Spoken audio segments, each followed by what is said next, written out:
ہندوستان کی، اور انشاءاللہ قیامت کے دن اسی زمین سے یہ امانتیں اٹھے گی. یہ زمین کی بھی امانت ہے اور ہمارے مذہب کی بھی امانت ہے. یہ اولیاء اللہ کے آستانے. اللہ اکبر. تو سرکار سلطان الہند غریب نواز نے کہ میں ایسے نہیں جاؤں گا، تیرے کہنے سے نہیں. کہا پھر مرنے کے لیے تیار ہو جا. دھمکی دے رہا ہے، مار ڈالیں گے تمہیں. غریب نواز نے کہا ٹھیک ہے، ہمارا ایمان ہے مسلمانوں کا، اگر اللہ نے موت لکھی ہے تو تیرے مارے بغیر بھی ہم مریں گے. اگر موت لکھی ہے تو مر جائیں، اور نہیں اس نے موت لکھی ہے تو پوری دنیا کے لوگ جمع ہو جائیں مارنے کے لیے، ہمیں مار نہیں سکتے.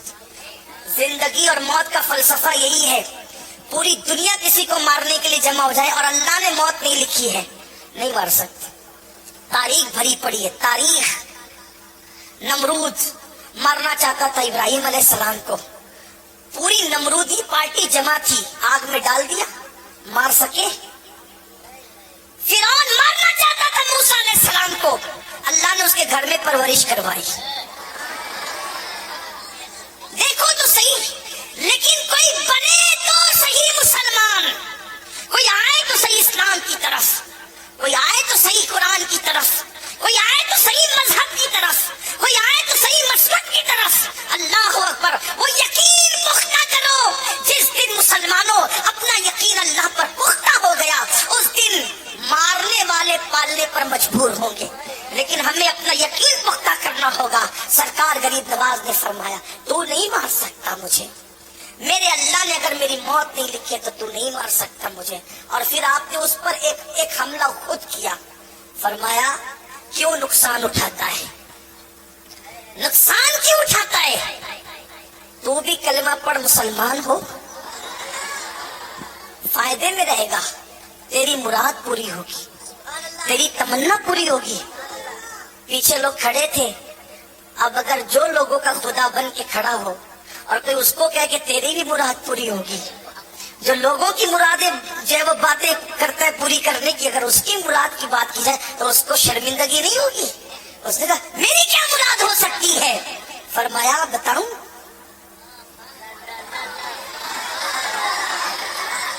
غیب کا نبی کا بیٹا اس لہجے میں گفتگو کر رہا تھا ایک جنات کے ساتھ. تو سرکار غریب نواز رضی اللہ تعالیٰ نے فرمایا شادی دیو، تیری مراد پوری ہوگی، تیری بھی مراد، کلمہ پڑھ تیری مراد پوری ہوگی. کلمہ پڑھنے والوں کی مراد پوری ہوتی.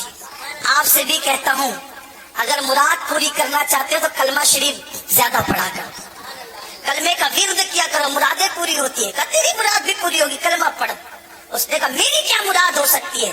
فرمایا سن بتاؤں تجھے کیا ہے؟ کہا سن، ایک مورت ہے، ایک مورت ہے، پتھر کی مورت جو بہت سلیقے سے تراشی ہے سنگ تراش نے، اور اس کو دیکھ کر تو اس پر شیدا اور فدا ہے. دن بھر یہاں کھڑا رہتا ہے اور جب لوگ سو جاتے ہیں تو رات کو جا کر کے اس بت خانے میں اس مورتی کے پیروں کے پاس بیٹھ کر کہتا ہے مجھ سے بات تو کر، مجھ سے بات تو کر، مجھ سے کلام تو کر، مجھ سے بات تو کر، مجھ سے کلام تو کر. روتا رہتا ہے لیکن وہ تجھ سے کلام نہیں کرتی. تیری یہ مراد پوری ہوگی اگر تو نے کلمہ پڑھا، اگر تو نے کلمہ پڑھا تیری مراد پوری ہوگی.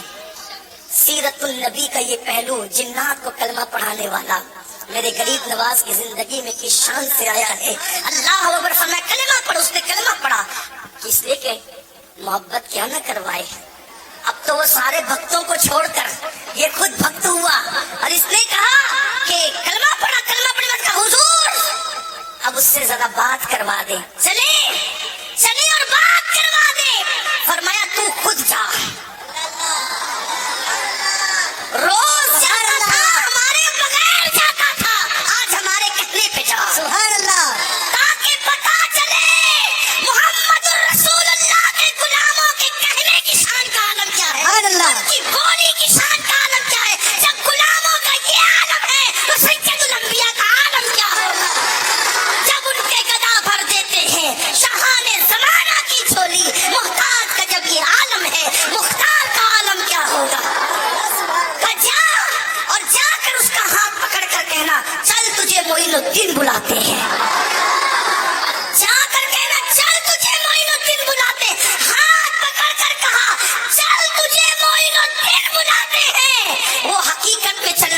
کر دیتا ہے۔ سبحان اللہ سبحان اللہ۔ حضور غریب نواز اس کا نکاح اس کے ساتھ کہتے ہیں، وہ کہتا ہے حضور میں آج بہت خوش ہوں، شاد ہوں میں آج، اور میں ہم نام بدلتے تیرا، تو ہمیشہ شاد رہے گا، تو شادی تھا اب تک، اب تو ہو گیا شادی، شادی کر کے تو شادی ہو گیا، تیرا نام اب تو شادی ہے، تو ہمیشہ شاد رہے گا، شاد شاد رہے گا، یعنی تو آباد رہے گا، خوش رہے گا۔